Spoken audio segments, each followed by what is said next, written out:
Welcome to the Port City Plate Podcast. The Port City Plate Podcast, serving up the food, history, and people of Mobile, Alabama for people who love the Port City. I'm your host, Chris Andrews, and I'm so excited today. Starting off the new year, diving into the world of bagels. And I got a special guest with me today. Alex Wagner is with me. He is the mastermind behind Bagel Boy. Bagel Boy over in Foley is a culinary gem that's becoming a staple over there in Baldwin County. And in just over a year's time, he's taken the food scene in Foley by storm and got some really cool, innovative flavors and just doing a lot of cool things in Foley. So super excited to have Alex joining me today. Alex, thank you for joining the Port City Plate Podcast. Chris, thank you for having me, my man. I appreciate it. Yes, sir, man. I'm excited about this one. I love being, like I was just saying, in this room. It makes me feel so important right now. Like, ooh. Yes. Am I in New York talking to CEOs about stuff? No, you're in Mobile, Alabama, baby. Mobile, Alabama. We're talking about food. And so I'm curious about Bagel Boy. I'm pretty confident a lot of our listeners are not familiar with Bagel Boy. I'm sure. And I think that they're going to be after this episode. Heck yeah. And I think 5 years from now, they're going to even more be familiar with you. God, that's the dream. That's the dream. Oh, yeah. But tell me about, so what inspired you to start Bagel Boy? So, I've been a bartender my whole life.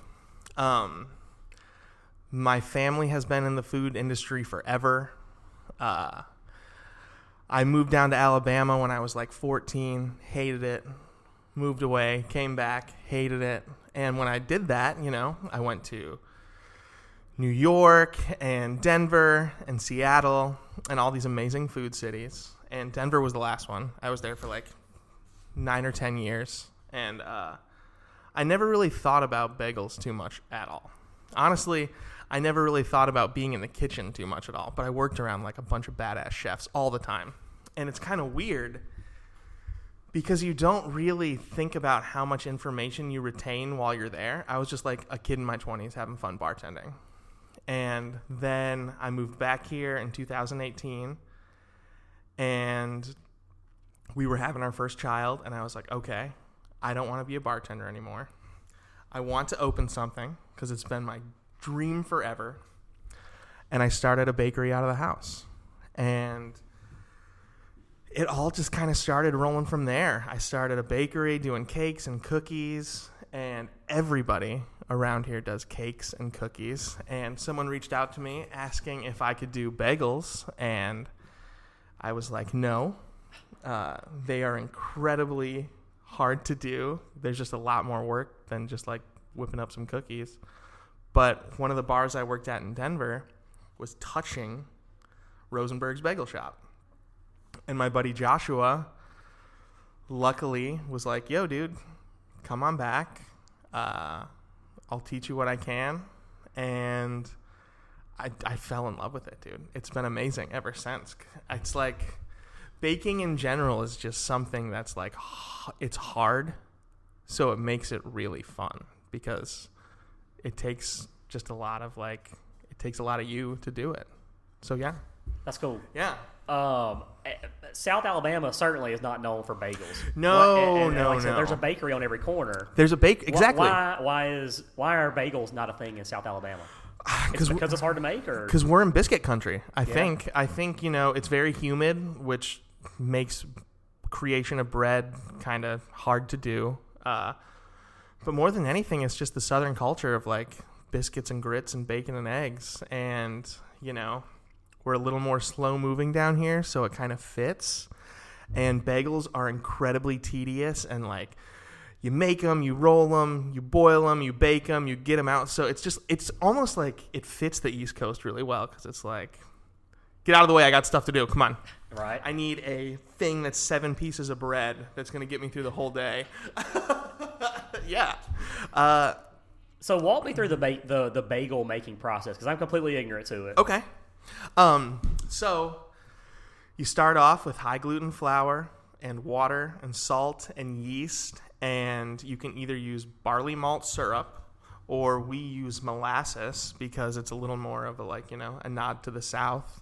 They're very similar, but also the price of barley malt syrup went up like exponentially, and I'm not trying to sell bagels for $9 a piece. And it worked perfectly. So excuse me. You do that, you mix that, you let it mix for like 20 minutes in like this pretty high, aggressive mixer. Pull it out, let it sit, and then there's a couple ways you can do it. You can either slice it and put it into a rolling machine that will like kind of compress it and push it out and give you perfect bagels, or you can hand roll them, which is the way that we do it.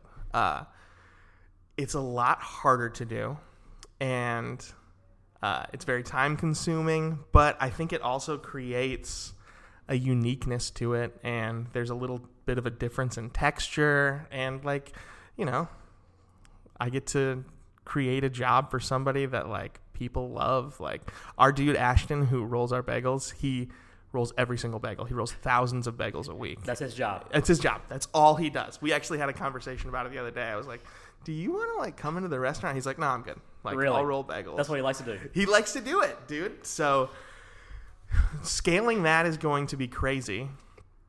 But I mean, there's a shop in New York called Utopia, and they have like 4 bagel rollers, and they sell 100,000 bagels a week. That's insane. So it's possible. And honestly, I think it's better. Yeah. You know, as far as business goes, I'd love to have a bagel roller, but I think keeping the tradition true to form is very important. So talk to me about some of the popular bagels that are on your menu. Okay. I mean, we're very East Coast, you know, so we tried to stick super traditionally. Originally, I went a little more East Coast than probably the South was ready for, because we did pumpernickel and rye, and nobody liked those at all. But I still love them, so hopefully we can bring them back. But we have plain bagels, everything, sesame, poppy seed, salt, and then we have some sweet ones as well. We have a French toast bagel, which is like a vanilla cinnamon bagel dipped in sugar and then roasted, and then a blueberry. We were doing cinnamon raisin, but honestly, I think the French toast is better. Yeah. You know, it's like, what's better, a chocolate chip cookie or an oatmeal raisin? It's like, it's chocolate chip. What's been an unexpected bestseller on your menu? Unexpected bestseller? The cheddar everything. So we took a everything bagel, and I designed the sandwich menu very specifically. And I was like, man, this would be awesome. I love Asiago. Oh, we have Asiago bagels too. But I love the flavor of a toasted everything bagel. So we roasted some cheese on top of it, and it's like our bestseller. Yeah, that's the one I got when I came in. The cheddar everything bagel? Dude, yeah. It's so good. Yeah, love it. With the Southern Chili Lab cream cheese, it's just like amazing. It's yeah. amazing. Yeah, that's good stuff. Yeah. Yeah, you got to get by there. I came by on a Sunday morning. We were in Foley, staying over there for a soccer tournament that my kid was in. And so I was like, I know where I'm going for breakfast. Yes. And it was Bagel Boy. Heck yeah. And stopped by. And I wanted to get the full experience, so I decided I was going to go inside. You know, I could have went through your awesome drive-thru. It was wrapped around the building for sure. Dude, it was like Chick-fil-A out there, but gives me... I needed the full Bagel Boy experience, so I had to go inside and order mine to go. But I think that's actually awesome, because we started off as a drive-thru only, and it's not the best looking drive-thru. Okay. It looks like you're like, what the hell is this place? It's like a crackhead drive-thru is what I like to call it. But the house is amazing, and like we've turned it into this like really cool niche. I got all my weird art and like things that I've collected from all those places I've traveled up in there, and it's very me, and it's just, I love it so much. So I'm glad you got to see that. And the 90s music. 90s music blasting. Yeah. We will never not play 90s music, which is now considered classical rock. That's crazy, isn't it? Which makes me feel so old, bro. But yeah, the house is cool. The house is really cool. Turning it into what it is has been insane, because it was not meant to be a bagel shop at the scale that we do. So how did you land on that location that you're at? So when I was trying to figure out what I wanted to do, I was like selling baked goods to different coffee shops around the area, and this one that I love, Our Coffee in downtown Foley. Shout out to John and Brooke. They had this awesome guy, Jack, who was one of the guys who worked for us, and he was just walking around one day, and the house was always called the Katie's Catering Building. So Kathleen She's owned that house for like 40 years. She did a catering restaurant out of it forever, and she was ready to retire. But she had this built-out kitchen in the house, and he talked to her. I talked to her. We had just done 3 pop-ups out of my mother and my aunt's restaurant, the Copper Kettle, and we were like, okay, this works, but it can't keep working here, so what are we going to do? And we like took it on for a year, had no idea what to do, had some trouble trying to figure out the drive-thru. It wasn't even going to be a drive-thru in the beginning, and now the drive-thru is like the biggest part. And it's just worked out, and now we're on track to buy the house, and the whole thing is open, and we got our patio cranking, and it's like right on 59. It's crazy, dude. Yeah. It's insane.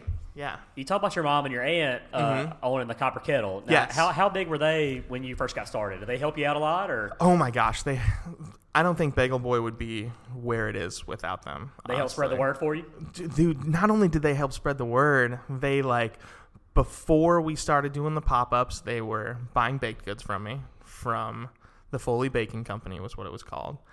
And I mean, your mom's always a champion for you. And I was raised by these 2 women, and they're amazing, go-getter, hardworking, like kind of quirky people, just like me. And they actually owned, so my partner, Ben, me and him ran a coffee shop that they owned when we were like 14. He was my boss. And so it just, I moved away, came back. We wanted to do something. And they had a second location that they weren't really utilizing as much as they would have liked. And I was like, hey, can I try this bagel thing out of the shop? And so we did a pop-up, and it sold out in like an hour and a half. And we were like, oh, shit, we got something. Let's try another one. And we did 2 more, and all of them sold out within like 3 hours. And we were like, all right, let's do it. Let's try and find a spot. And then we found the spot with Kathleen, and it's perfect, dude. It's so weird how I hated it in the beginning. Hated it. Because it was just... What'd you hate about it? It was just not meant to be like, like a new build that has like a hood in it that isn't like 110 degrees in the house and like is comfortable and like is efficient would be awesome. But that's just not what this kitchen was. But we turned it into that. And that's really cool. I hated it up until I fell in love with it. Yeah. And now, no matter what happens, we will keep that house no matter what. Like, it's the OG Bagel Boy location. headquarters, right? Exactly. Yeah. It'll be that forever. Yeah, that's awesome. Yeah, I'm super stoked on I'm it. curious about how you kind of maintain your efficiency, because you've talked about the tedious process of baking of bagels, and I mean, how do you balance that with the amount of customers that you may or may not get on a certain day? It's kind of all up in the air. The staff is amazing. First of all, our staff crushes it as far as efficiency because we don't really have a lot of turnaround. I mean, we're in that kitchen and we just kind of know how it works. Now, the efficiency part is the drive-thru. We have to have, sandwiches go out at a certain time because nobody wants to sit in a drive-thru. Yeah, you can't sit there for 40 minutes, right? No, dude, no. So it just kind of took a lot of time to get to where it is. The staff's a huge part of it. Getting our operations in order of in the beginning it was me on a 2-foot flat top, then running to the sandwich table and putting stuff on it, and now we have Judson on the flat top, Shaw on the sandwich table, somebody doing expo, somebody doing coffee, somebody running and filling bacon and doing all this stuff. It's just like a well-oiled machine now. Yeah. And it took, I don't want to say years because it hasn't been years. It took time to get to where it was. Right. And just trial and error and messing stuff up and being like, hey guys, I'm so sorry that this took so long. Here's a gift card. Love you. Please come back. Right. That was a huge part of it. Yeah. Yeah. So talk to me about, describe a day in the life of Bagel Boy. Okay. We will start with open all the way to close. So actually we'll start the day before because Ashton will start rolling bagels the night before or 2 nights before. Okay, so somebody working there in the middle of the night? Yeah. Okay. It's almost like a 24-hour Yeah. operation. So Ashton will come in and he'll roll, we have numbers for all the bagels that we do per day because we kind of have that like, oh, we're going to do this many this day. Okay, let's do this. And then we'll always have backups in case we get close to selling out. We can bake them, boil and bake them during the shift. So Ashton will come in the night before and get our pars back up and fill the cooler and let them rest for 24 hours. And then Dominique will come in at around 3:34 in the morning, and she will get the water going and start boiling and baking everything and seasoning everything. And then usually right about 5:36, when she's getting close to done, the rest of the staff gets there. And they'll start cutting bagels. Cream cheese and stuff's already mixed because we do that on a prep day. Baking bacon, cooking Conecuh sausage. Prep is like a huge thing. Everything's trayed out and ready for us when we get there in the morning. So it's like, turn the flat tops on, cut the bagels, open the sandwich table, cook bacon, cook sausage, cook eggs, let's go. And then we open at 7 a.m. If we have a line, I'm always like, oh, God, here we go. But if we don't, it's like, okay, that's fantastic. And then we just crush through sandwiches and coffee. Like, everybody in the shop gets a coffee because it makes everybody so much happier. And then we'll just crush through it. And some days we have, crazy sellout days where we sell out in like literally 2 hours. And then some days we don't sell everything. But we have processes for that too, we put so much love into these bagels. I hate throwing them away. So we will either slice them in half and bag them and freeze them and then sell those to other coffee shops. Or we will put them on the meat slicer and slice them into bagel chips and then season them and bake them, and nothing goes to waste. Like nothing. That's ever. Incredible. Yeah. Eventually the whole goal is super sustainability where we're actually milling our own flour. But that's like a 5-year goal. Yeah. Like, we'll get there. You're going to need another location for that too, right? We're going to need a lot more than that. Oh my gosh. We'll probably need a whole farm. That's awesome. And then, we close up shop, clean up, everybody high fives, and we get ready for the next day. Do it again. Yeah, exactly. Talk to me about some of those sandwiches that you mentioned. You mentioned Conecuh sausage. You got bacon. So I need to know more. Yes. So I'm super particular on what we use. Like, it's almost annoying. So we don't just have any bacon. We have Wright's hickory smoked bacon. We don't just have any sausage. We have Conecuh red rope or red hickory smoked sausage. Not the blue. The blue's fantastic, but I like the red. It would be a lot easier to get like pre-portioned patties that you just throw on the flat top. But no, we like slice them in half and then bake them on a tray so they get kind of crispy and kind of caramelized.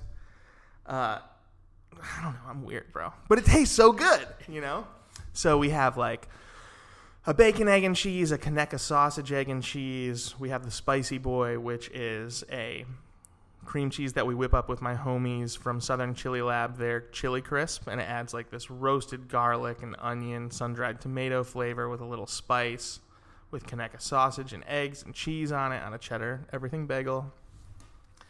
We've got the quintessential like East Coast smoked salmon sandwich, the Lox and Loaded. We have my favorite breakfast sandwiches, always will be McDonald's breakfast sandwiches. And we have two, like, ode to the McDonald's breakfast sandwiches. One is the SEC, because we're in the South. Right. And we're SEC champions. And it stands for steak, egg, and cheese, which is a bagel sandwich that McDonald's had that they took away, and it was amazing. Oh, they took that away? I think so. They took it away when I put it on the menu.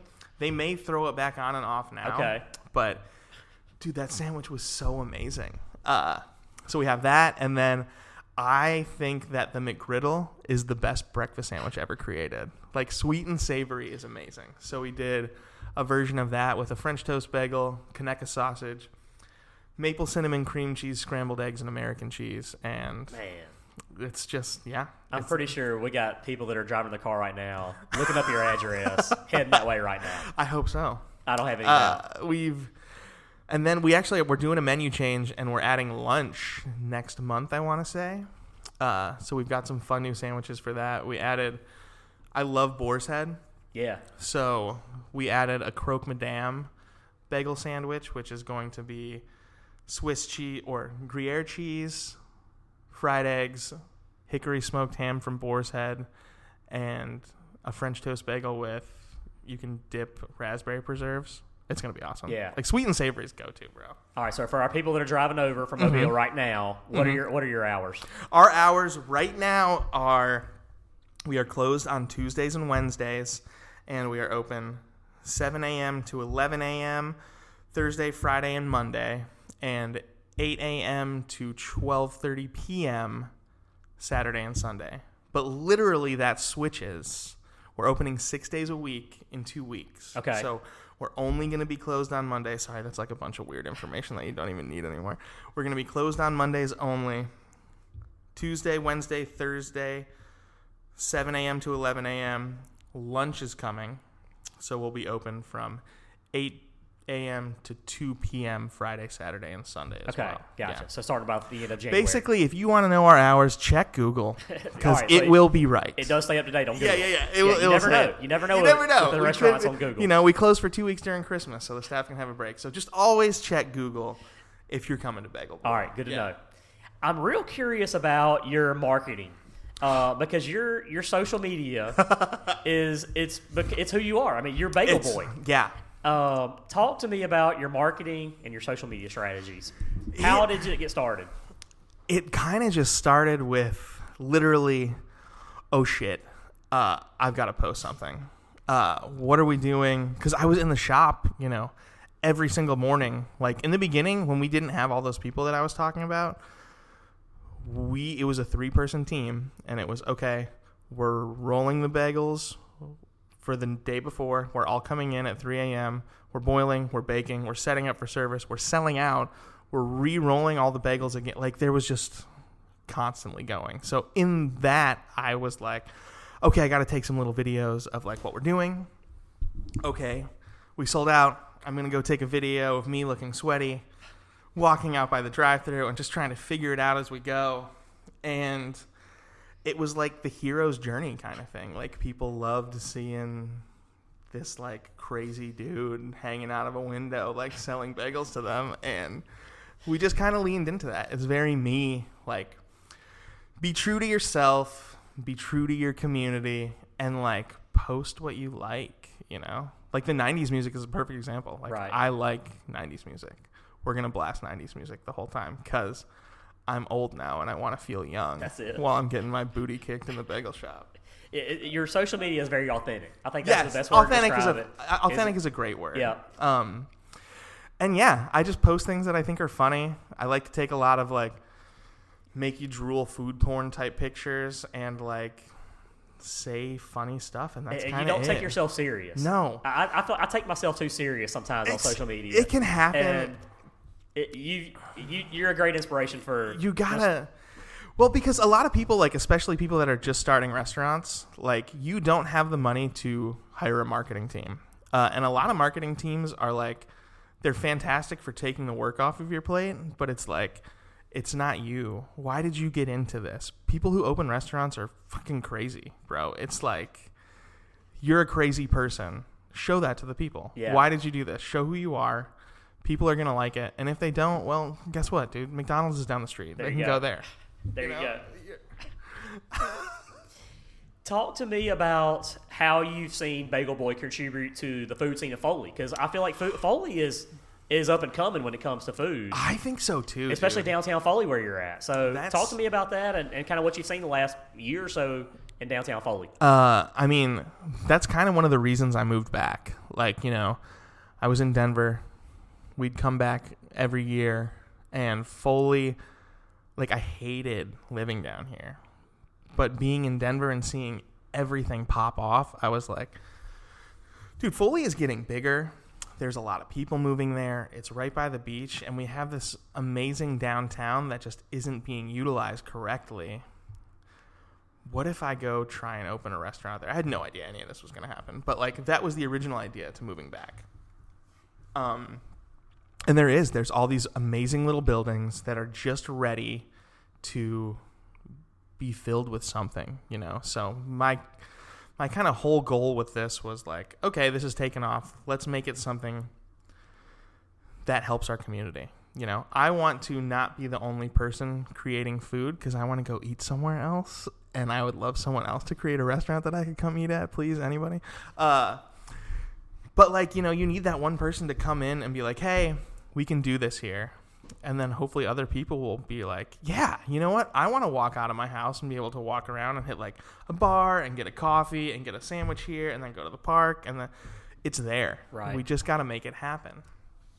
And the community's strong and beautiful and growing in Foley. And like, I mean, that's what I want to do. I want to make Foley a badass place to live. I love it. Yeah. I love it. What about your future plans for Bagel Boy? I mean, where do you see Bagel Boy going 5 years from now? Where do you see this thing? I mean, 100% expansion. Where that is, I can tell you, Mobile is like the number one place on my list. Like, I would love to have 3 Bagel Boys in Mobile because I can't believe y'all don't have a bagel shop here. I can't believe there's not one at the corner of Royal and Dolphin where there's a lot of businesses right there in that area. Tons of businesses. Yeah. There's nowhere to eat breakfast. You got Serta's right there, which is great. Yeah. And they're doing a great job, new menu and stuff there. Coffee. But dude, the culture of like, that's why there's so many on the East Coast. It's like a culture thing. Like, people start their day. Some people start their day every day with a bagel. Plus the hotel. There's probably 5 hotels right there in the area too. For sure. People are eating breakfast in the hotels for the most part. Eastern Shore is the next move. Where it's going to be, I don't know yet. How many locations? I don't know yet. Could we fail tomorrow? I don't know yet, maybe. Yeah. You know? Who knows? Like But I want to be in Mobile. I love Mobile. And I think it's a city that's like, God, I just love it. Like, just looking out in the city right now is amazing. Yeah. It's a great spot. Yeah. All right. Can't wait. Heck yeah. All right, well, let's transition to the next segment of the podcast. It's called Meat and 3. We've gotten into the meat of the podcast. Now I got 3 burning questions that I want to ask you about. Perfect. So I know you come to Mobile pretty often. What's some of your favorite restaurants in Mobile? My favorite restaurants are, I mean, it kind of depends. Like, as far as coffee goes, I mean, we met at Knucklebone. I think Knucklebone is not only an incredible coffee shop, but probably the coolest restaurant build out in this area. Yeah, it's a cool like, spot. It reminds me of all the places in Denver and New York that were like, it's really cool. Brad did an amazing job on it. Food, you know, it depends what I'm in the mood for. My homie Josh at Noble South makes amazing food. Wade at Slurp Society makes some amazing food. I think I might go to one of those after we leave here, actually. The Cheese Cottage is fantastic. I mean, it just depends what you're in the mood for, you know? Yeah, those are 3 really And there's a good lot spots. that I don't even know, which kind of bums me out because I know there is. And I just, when I get here, I'm like, okay, I got to meet these 3 people and then I got to go. Well, you think just in downtown alone, there's 40 or 50 spots. Yeah. You know, just in downtown. Oh, yeah. Like And, Panini Pete and Nick have their spots here. I just never have enough time when I'm here, bro. Right. It's like, there's so many places I want to go to. Yeah. Yeah. What about outside of Mobile? Like, what's a restaurant, say, within driving distance? Within driving distance. Baldwin County, maybe South Mississippi, somewhere like that. Somewhere like that everybody needs to go to. I really, really enjoyed Dragonfly in Fairhope and Daphne. The Hope Farm in Fairhope is awesome. They do a really good job, and they're incredibly sustainable, which I love. They have an amazing menu. So Mr. Robert's awesome. You order food off the menu there. Likely it was grown on site. Yeah. Well, they have a mushroom program, and they try to grow a lot of their greens and vegetables from there, and everything is just really thought out, and like, you know, Mr. Robert is amazing. Yeah, I like him cool. a lot. And then the Flying Harpoon in Gulf Shores is amazing. For like, I want to grab a sandwich and a beer. The Flying Harpoon's awesome. Yeah. Oh, wait, actually, hold on. I think they're only in Orange Beach now, but the Poon is amazing. And the Sloop in Gulf Shores is amazing too. Yeah. I don't really get out of the bagel shop that much. So you've mentioned a lot of your travels. You mentioned New York and you've mentioned Denver. So tell me about a food city, just a food city that you've been to that you just can't stop thinking about. I mean, everyone probably thinks New Orleans. Yeah. New Orleans is just like the sexiest food city in the world. Like, there's something on every corner, and everything is pretty much just like small family-owned businesses that have been there forever. Right. I love that. Denver had an awesome one. I was there during the like kind of the renaissance of the food scene in Denver, which was amazing. I got to see some awesome chefs come up. New York's been that way forever. Seattle was amazing too. I feel like one of the ingredients that, you know, kind of listening to your conversation and what you just kind of saying, I think about, you know, the love that these people put into the restaurant. You know, you've got people that are waking up at, you know, they're working all hours of the night, 3 a.m., getting up, you know, making food. Like, I feel like that's a huge part of it that kind of gets overlooked a little bit. When you've got people that are dedicated and putting love into this food, that makes a huge difference. I think that's what makes New Orleans so great. I think so too. I mean, literally, it's funny because like you could go work for somebody else and work 40 hours a week, or you could start a restaurant and work 90 hours a week. But if you love what you're doing, it doesn't feel like that. Like, restaurants are hard, bro. And the people that like do it and do it well, they are passionate about what they do, and you can see that through their food. Because restaurants that aren't that great just don't really last. You know, it's like, oh, what was that thing? Nobody knows. Nobody cares. Like, true restaurateurs are beautiful to me because they are kind of crazy. And they create something awesome that makes you feel like seen. And you're like, damn, that was really good. Why? We're in this like weird little place. Like, that's cool to me. That kind of stuff is really cool. All right, our last segment of the podcast called Chris's Dishes. Okay. This is where I talk about the best dish that I've had lately. I'll turn it over to you if you've got a dish you've had lately that you would talk about. But the best dish that I've had lately was from Velvet Pig. Now, Velvet Pig is a new spot. It's they're located in the Icebox Bar, which is on Monroe Street downtown. Velvet Pig is kind of I'd say it's almost like a hole in the wall of the bar. Okay. They've got a kitchen back there, and they're doing whole hog butchery. Using all parts of the pig with all these different types of things in the menu. And I'm telling you, it's one of the best places in Mobile. I just posted about it on the Instagram page. Like, literally don't wait. Like, go to the Velvet Pig. Good. It's that good. Well, and they're doing whole hog, which is really cool. Yeah. A lot of people don't really utilize all parts of that. Like, I love whole hog restaurants, and whole animal butchers and restaurants are amazing. Nose to tail places are sick. So just a few of the examples of how they're using the hog on some of the dishes I had. I had the boudin egg roll. Okay. Pork boudin. Had a pepper jack cheese, mustard on the side. Man, I saw you post that literally before we started. Yeah, it was. It looked so good. It was fantastic. Dude. I had the Cubano, the sandwich, had pork belly, roasted ham, Havarti cheese. And it was like a pressed pistolette. And then I had a side of the cabbage, spicy cabbage. Okay. Spicy cabbage. So good. So good. Some friends of mine that I went with, Chase and Natalie, they got the pork skewers. Okay. Tried a little bit of that, so it was good. Had it was real sweet. Had like a raspberry glaze. Okay. They glazed. Did they smoke them or did they like grill them? Okay. Yep. It seemed like they were smoked. Okay. That's what I think. My wife got the Murder, She Wrote dog, which was basically name is amazing. Yes, it is. Which is basically their fried oyster po' boy using Murder Point oysters. Oh, okay. That's the play on the words there, the Murder, She Wrote. I thought you said dog, and I was like, Murder, She Wrote dog. What kind of hot dog is this? Not a hot dog. Okay. Oyster po' boy. Yeah. Okay. Yep. But fried Murder Point oysters, had some slaw in it, remoulade sauce. Okay. Looked amazing. I love when people do names like that. It's so good. Murder, She Wrote, Murder Point oysters. That's good.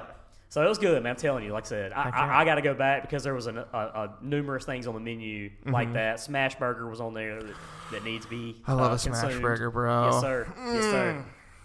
So what about you? What you had anything? What's the best thing you've had? So literally looking out the window right now is I see the Cress building right there. Yeah. And it's been a couple weeks, but we went to Coffee Fest in Orlando, and we went out with the crew and went to this place called Cress. And it's been there for like 19 years. It's a steakhouse. And it was, dude, one of my top 5 restaurants. Really? In my life. Nothing was crazy. We had a beef Wellington. Like, no, there wasn't like everything on the menu that you're like, oh my gosh, they're doing like sweetbreads and like crazy avant-garde stuff. It wasn't that. Everything was just done perfectly. The service was immaculate. The way the place looked was amazing. The hostess was amazing when we walked in. I had a beef Wellington, which is never on a menu ever. Oh. And it was like super reasonably priced. Like a beef Wellington was like $55, but we got everything on the menu. So our bill was pretty big. Right. But we got to try everything. Like the beef carpaccio was amazing. It was, God, dude, I think about that meal a lot, actually. It was really good. So downtown Orlando. Downtown, I don't even know if it was downtown. It was like 10, 15 minutes from the Civic Center. And then we went to a couple other places. Like we went to some place in Disney Springs, and it was a steakhouse, and we spent like double the money, and I was like, this sucks because we just had this place that was like so good. It's you know, that's one of those things with restaurants where it's like, if you have a super awesome restaurant and then you go somewhere and the price point is just super high, but you just had like better food somewhere else, you're like, oh, the experience is like twice as bad now. Even if it was a good restaurant, it's like, shit, we went to a really good restaurant and it was cheap. Right. So not even cheap, just like not $200 for a steak is a lot of money. Yeah. Man, that's good stuff. Alex, I appreciate you coming on the podcast with me today. Man, I've enjoyed it. Thank you so much. Our listeners, I hope, like I said, you got to get over across the bay to Foley. You got to get to Bagel Boy. Well, got to come check you out. Heck yeah. All the great things you're doing. I knew I had to get you on the podcast, and I'm gled I did. Dude, I appreciate it so much. Been a good one. Heck yeah. All right, well, thank you for listening to the Port City Plate podcast. I hope you can continue to follow along. We got some awesome episodes this year coming in 2024 that I'm super excited about. So, and we're starting off the year pretty awesome, I think, with Alex. So, well, thank you very much. Yes, sir. All right. Thank you all for listening. We'll catch you on the next episode. Bagel Boy loves you.